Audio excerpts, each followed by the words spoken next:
Hi friends, ఈరోజు మనం 12వ దివ్యదేశమైన పంచసార క్షేత్రం తిరుచారై అనే క్షేత్రం గురించి తెలుసుకుందాం.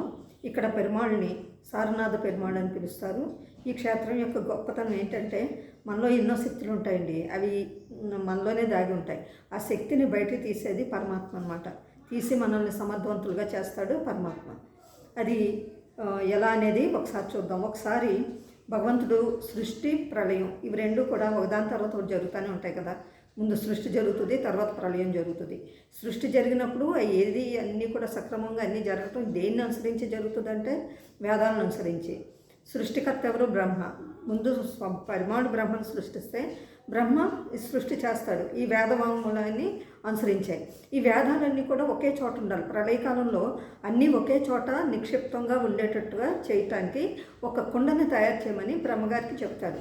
కుండను తయారు చేసి ఆ కుండలో వేద వాంగ్మూలం అంతా కూడా పరిరక్షించమని చెప్తాడనమాట ఎప్పుడు ప్రళయకాలంలో. అయితే బ్రహ్మ అన్ని క్షేత్రాలకి వెళ్ళి మట్టి తెచ్చినా ఏది కూడా కుండగా నిలవట్లేదన్నమాట. కానీ అప్పుడు స్వామి మళ్ళీ బ్రహ్మ మళ్ళీ పెరుమాళికి ప్రార్థిస్తే అయితే ఆయన సారంగనాథుడిగా అక్కడ అవతరించి ఇక్కడున్న మట్టిని తీసుకుని కుండను తయారు చేయమంటాడు. ఆ మట్టితో కుండను తయారు చేస్తే ఆ కుండ చాలా పర్ఫెక్ట్గా వచ్చి ఆ వేదవాంగులు అంతా కూడా ఆ వేద సారాలు అంతా కూడా ఆ కుండలోనే నిక్షిప్తమై ఉంటుందన్నమాట.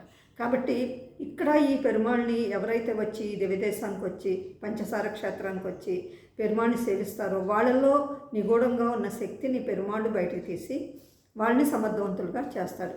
అది ఈ క్షేత్రం యొక్క గొప్పతనం. జై శ్రీమన్నారాయణ.